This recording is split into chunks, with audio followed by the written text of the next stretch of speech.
We need to talk about Trump's third term talk. Yeah, I know. It already sounds like the plot of a bad political parody.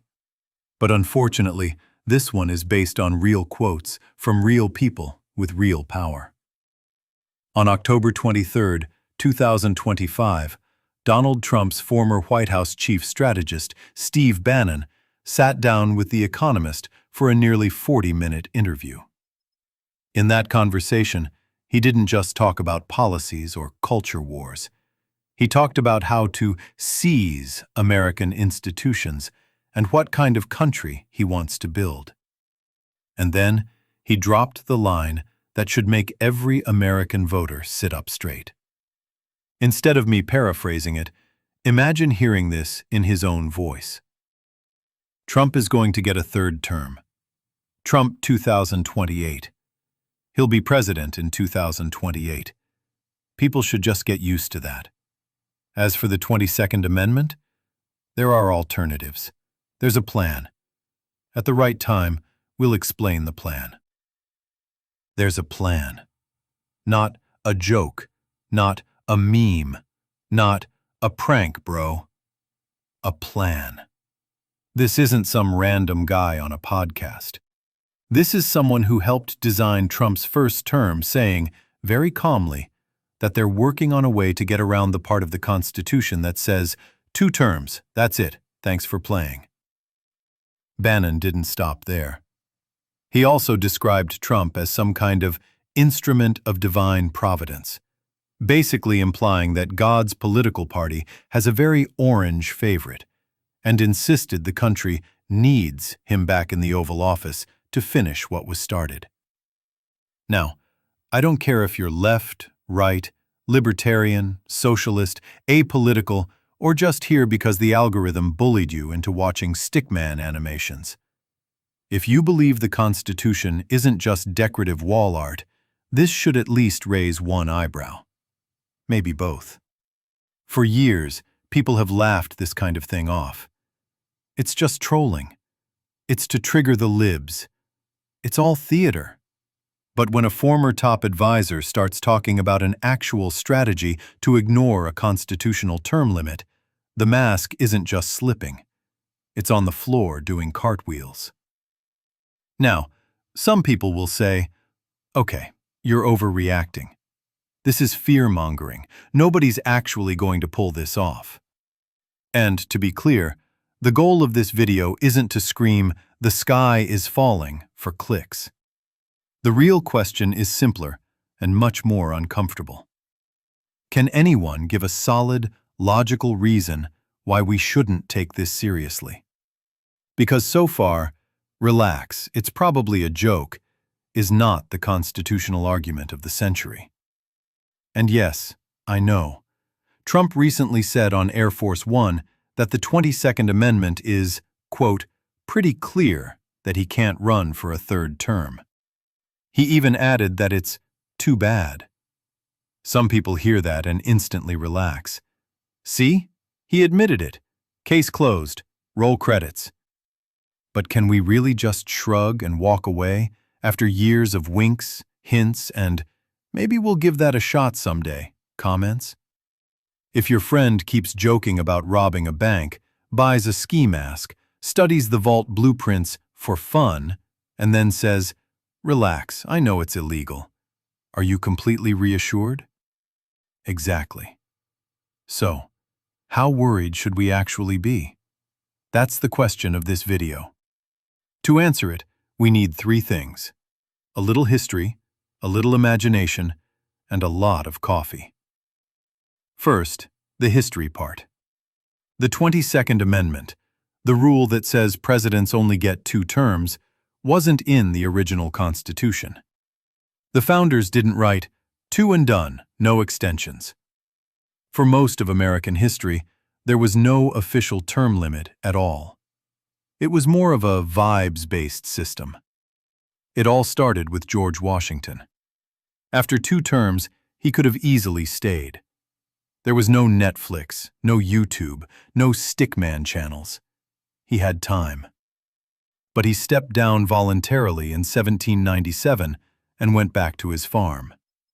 That move basically said, "This is a republic, not a monarchy. I am not King George IV." That became the unofficial rule. Jefferson, 2 terms, then home. Madison, 2 terms. Monroe, 2 terms. It turned into a tradition. No matter how popular you are, you eventually leave. You don't glue yourself to the chair. That tradition held for about 150 years, until Franklin Delano Roosevelt showed up with the Great Depression, World War II, and the political equivalent of, "We're not leaving this group chat until the crisis is over." FDR got elected 4 times, 1932, 1936, 1940, 1944, and 1944. He served over 12 years.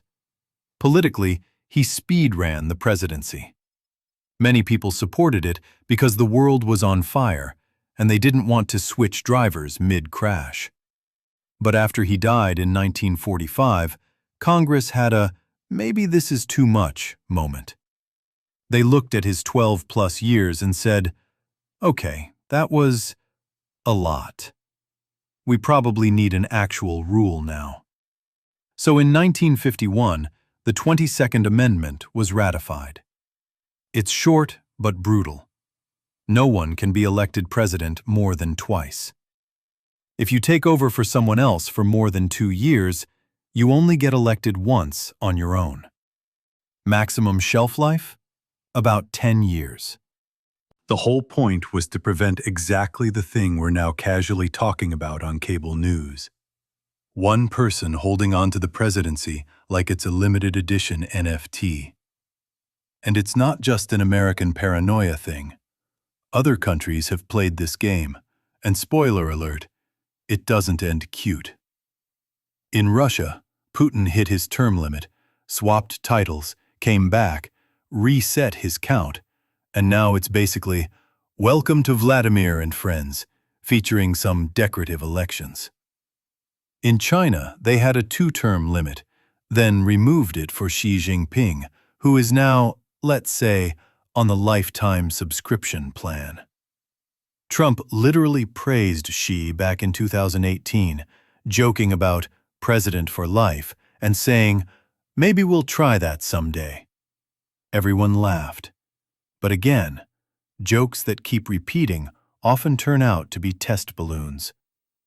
That's why the 22nd Amendment exists. It's a big neon sign that says, no matter how loved you are, this office does not belong to you. It belongs to the system. There's one more wrinkle, though. The amendment says you can't be elected more than twice. That specific word, elected, is what creates all the fun little law school hypotheticals and Twitter threads. Could someone try to sneak back into power without technically being elected again? Probably not successfully, but let's play with the idea, purely as a thought experiment. And to be clear, everything from this point on is hypothetical, exaggerated, and, in my opinion, unconstitutional. This is not a prediction. It's a, what if politicians tried the cheesiest DLC pack for democracy? So, Scenario 1. The Vice President Plot. Picture 2028. Trump has already done 2 full terms. Constitution says, "Sir, that's enough." But his popularity with his base is still through the roof. Then the announcement drops. J.D. Vance for president. Running mate, Donald Trump. The sales pitch writes itself. It's a unity ticket. It's about continuity. It's technically legal. You're not voting for Trump as president, you're voting for him as vice president. Totally different, right? Supporters cheer. Critics scream, absolutely not. Constitutional scholars collectively facepalm. The argument from Team Third Term would be, the 22nd Amendment stops him from being elected president again, but it doesn't explicitly say he can't be vice president. And if something happened to the president, well, oops, the line of succession is just doing its thing. This idea is already floating around. Trump himself has called it too cute, which is probably the first time in history that word has been used in a constitutional discussion. He said he wouldn't do it because people wouldn't like it. He did not say because it's impossible. Meanwhile, the 12th Amendment ruins the fun by saying that anyone who's ineligible to be president is also ineligible to be vice president.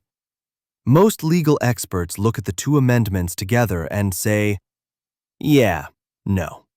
Nice try. But imagine for a second that ticket actually wins. Some states refuse to certify their electors.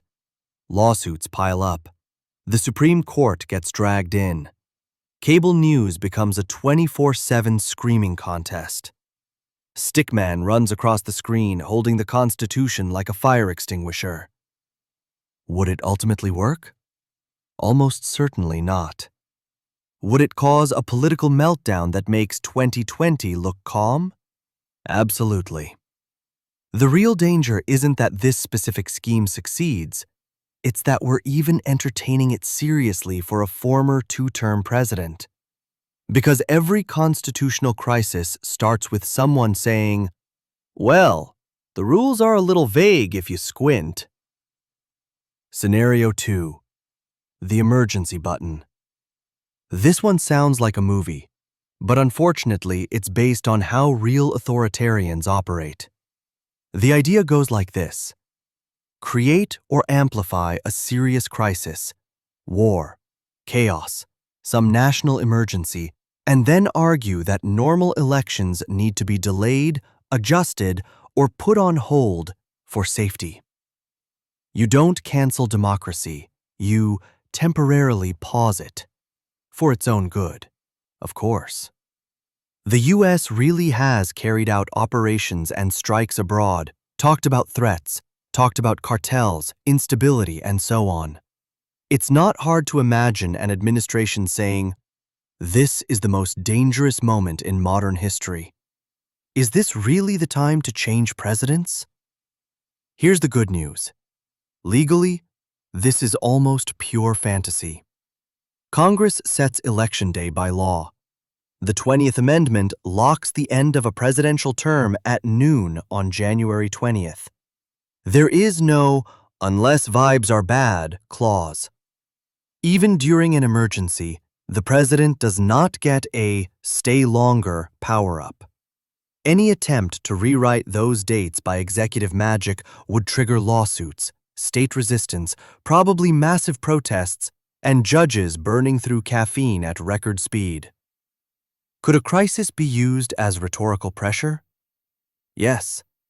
Could it legally extend a term? Almost certainly no. But again, the damage wouldn't only be legal. It would be psychological. It would push people to think, maybe democracy is optional when things get scary. And that is not a thought you want trending. Scenario 3. The state-level chaos engine. This one is less flashy but way more realistic. Imagine the 2028 race is extremely close. A handful of swing states decide everything. Within hours of polls closing, social media floods with familiar phrases: irregularities, ballot dumps, machines failing, copy-paste from 2020 but with 2.0 next to it. Then some state legislatures, especially ones aligned with Trump, announce investigations. They claim the results are unreliable, rushed, or compromised. Within days, they threaten to send alternative electors to Washington, D.C. Not the ones certified by the state's election officials, but their own official slate. We have already seen a rehearsal of this after the 2020 election. Fake elector certificates were sent from several states. They didn't change the outcome, but they exposed a weak point in the system. If enough officials are willing to play the game, they can throw the process into confusion. Congress tried to patch this with the Electoral Count Reform Act in 2022, clarifying that governors certify electors, not whoever shouts the loudest in the State House. But in a deeply polarized environment, you can still get delay, lawsuits, and a constitutional traffic jam. Would this loopholed chaos actually keep someone in office past their term? Unlikely. Would it risk a situation where no one knows who the legitimate winner is as the clock ticks toward January 20th? Very possible. And in that chaos, public trust bleeds out one drop at a time. That's the scariest scenario. Not a dramatic coup with tanks on the lawn, but a slow-motion breakdown where everything technically still exists, but nobody believes in it anymore. So where does that leave us? Do I think any of these scenarios are highly likely?